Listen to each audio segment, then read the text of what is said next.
All right, so I'm going to talk about kind of some examples of real data here in the lead flow. These are kind of examples with this kind of across the board with different stuff. Obviously everything's going to be different if you look at a specific company, different areas of the country, different types of drivers and stuff. So we can kind of take the numbers as examples.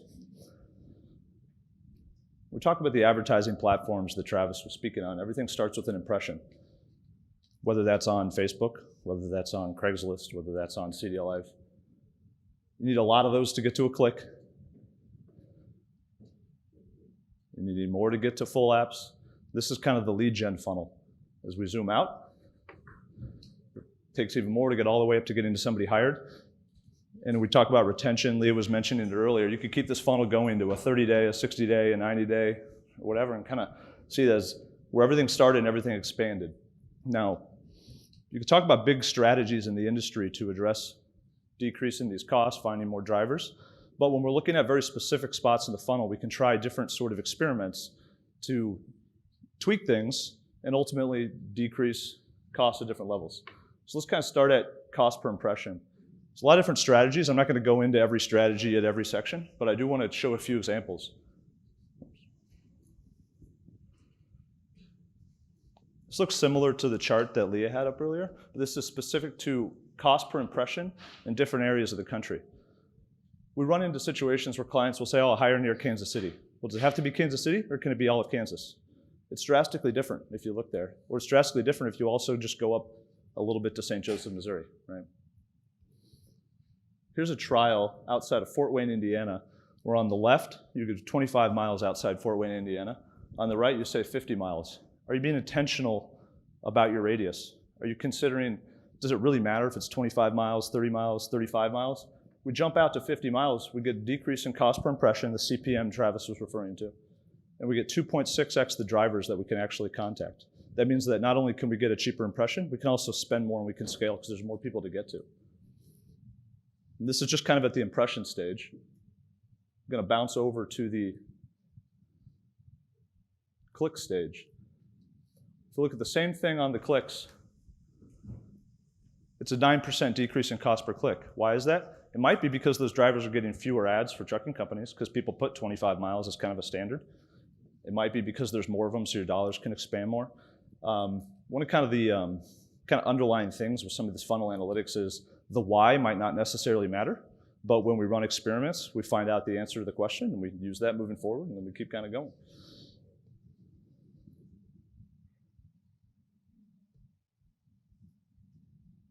Travis was talking about Rails SEO. SEO is free clicks. So in your entire strategy, if you look ahead and you're working kind of months out, you can start getting clicks that are free and those kind of build into the to the strategy as a whole. It could be slow, it could take a little while to build up, but if you get better job content, provide better compensation details, you can build strategies that work upwards. This SEO doesn't just work on your guys' websites. If you're running ad campaigns on different vendors, providing that same content to those vendors, if it's good content that drivers are searching for, it'll improve your SEO and your lead conversions on all of those vendors, right?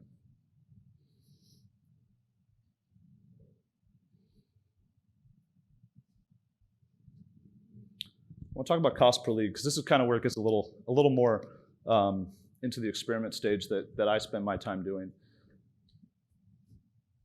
Cost per lead, what I'm talking about here is once somebody lands on a landing page, after they've already seen an ad or they've searched a job or whatever, and they end up on a landing page, and we're saying, how can we work, how can we make changes to get more people to convert there? Well, Leah was talking about how different drivers of different generations, for example, boomers want a phone call. She wasn't talking necessarily in the lead, but we found that if you look at these two examples here, the left side and the right side look about the same, but we put the phone number face up. The blue button in the bottom was a phone call for both scenarios.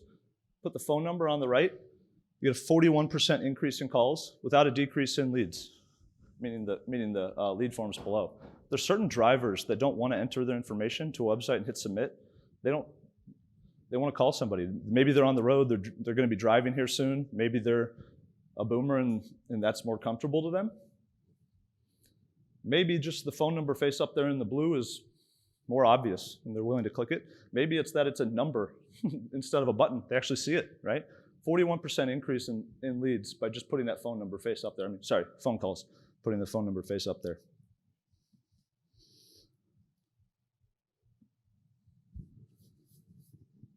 Something I like to call lead form hacking. The lead form, or the short form on a page, the way you set it up. Let's say you go to a page and it's already pre-filled because it's on a job board that they've already applied to before. You can get a 230% increase in conversion. There's value there on the different job boards if people have come back to it and they keep coming to it because their information's already there. They don't have to retype everything. They've got it. They hit submit. Now, there's more to just the lead form pre-fill. So A/B testing, which would be we trial things. We move inputs around. We change the style. We change the title. We could ask for name before email, email before name. We could change the colors, whatever. Playing around with this over the years, we've increased our conversions by 4x of just when somebody's already at that state, right? So what we thought was a good design, and we worked with our designers and we implemented a few years ago, was a quarter as good as what we got to now just by trying things, right? Not all the things we've tried made sense to us. You might think that you want to ask the less sensitive information up front, right? Ask whether they're a driver. But if you ask what do we have in kind of our flow here is our optimized, but we want to get from 4x to 5x to 6x. We're continually working on it. But this is kind of the idea of every little step of the funnel, you can dive into tiny little things and you can make changes and it drastically impacts the downward trend, trend of the funnel.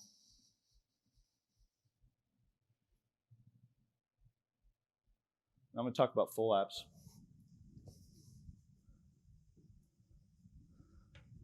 When we work with people, a lot of people want the short form actually filled out. A little bit ago, I was showing the phone call, the click to call button. We found that those click to calls are 400% more likely to actually complete a full app, which seems counterintuitive because there's no button afterwards. They haven't entered information. They're not taken to a flow where their information is pre-populated, but they actually talk to a recruiter. And the recruiter's convincing them, and now there's a personal touch, right? The problem we've seen in the industry, and Travis was talking about this with the lead attribution as it relates to calls. We've seen in the industry that many companies don't put an emphasis on the phone calls that vendors or different people can provide. And we think that the problem is actually an attribution thing. It's hard to tell where phone numbers come from. You talk to them on the phone, you send them to the app, they fill out the app, it never gets tracked back to the original source. But if you do put bigger emphasis on phone calls, it might actually result in a lot cheaper hires downstream.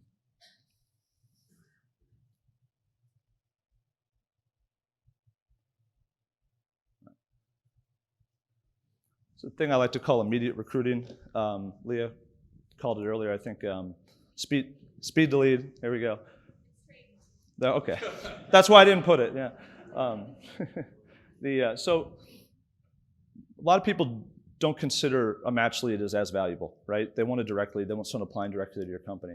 And because of that, a lot of recruiters will deprioritize it in their day. They'll deal with the direct leads first. Well, if a match lead went to 5 other companies and you don't call them right away, you now might be the 5th company calling them, and it's not very valuable, right? It started as less valuable, and it becomes less valuable every hour you wait, right? We've seen the companies we've worked with that decide to put an emphasis on match leads as the very first thing that they call when they come in. They want to be the first of the companies.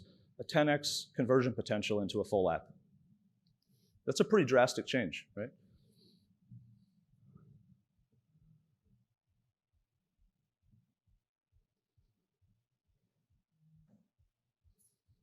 Oh, hold on.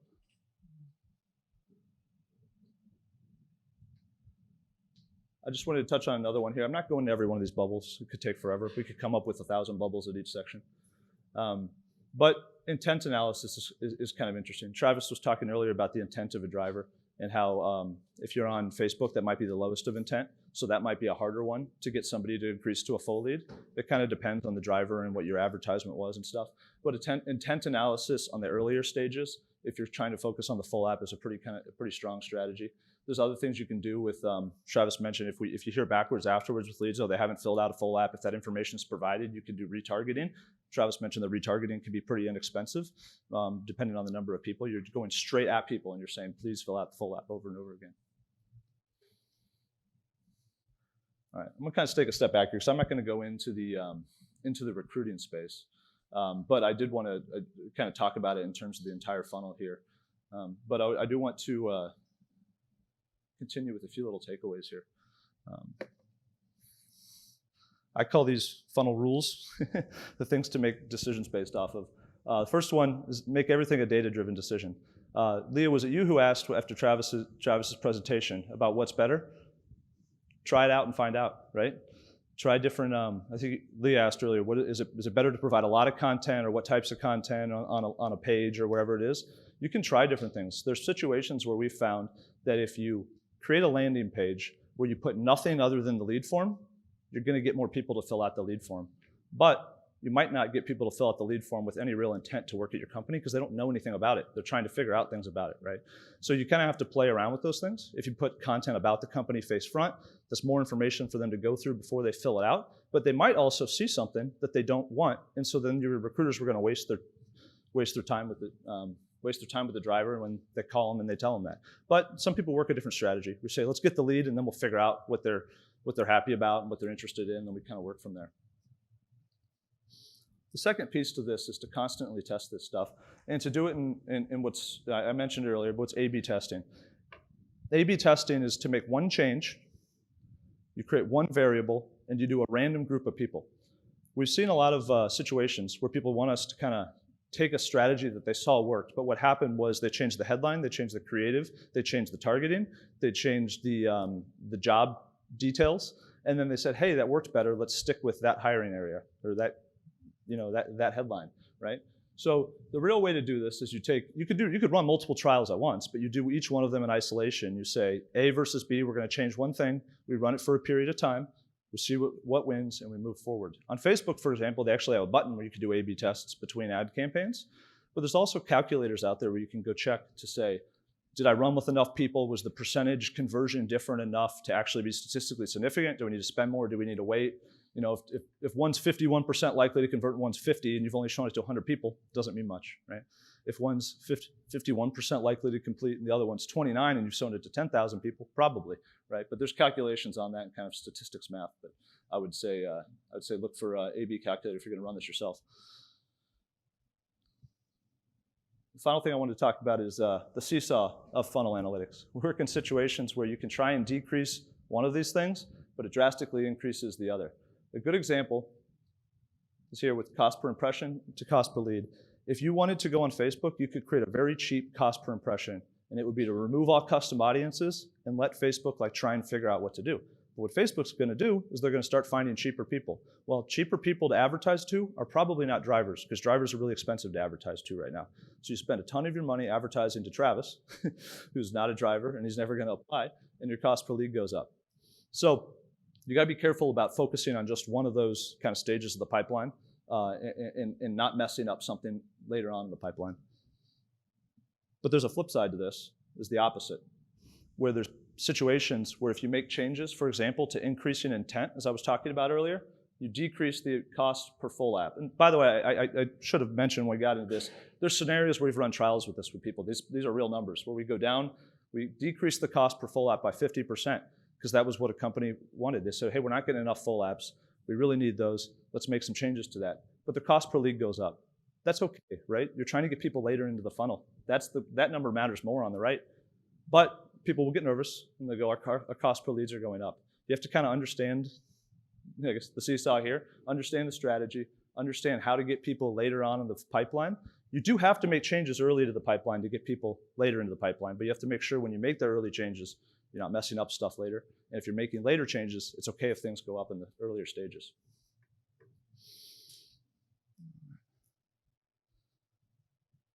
I think I caught up with time a little bit here. That's it.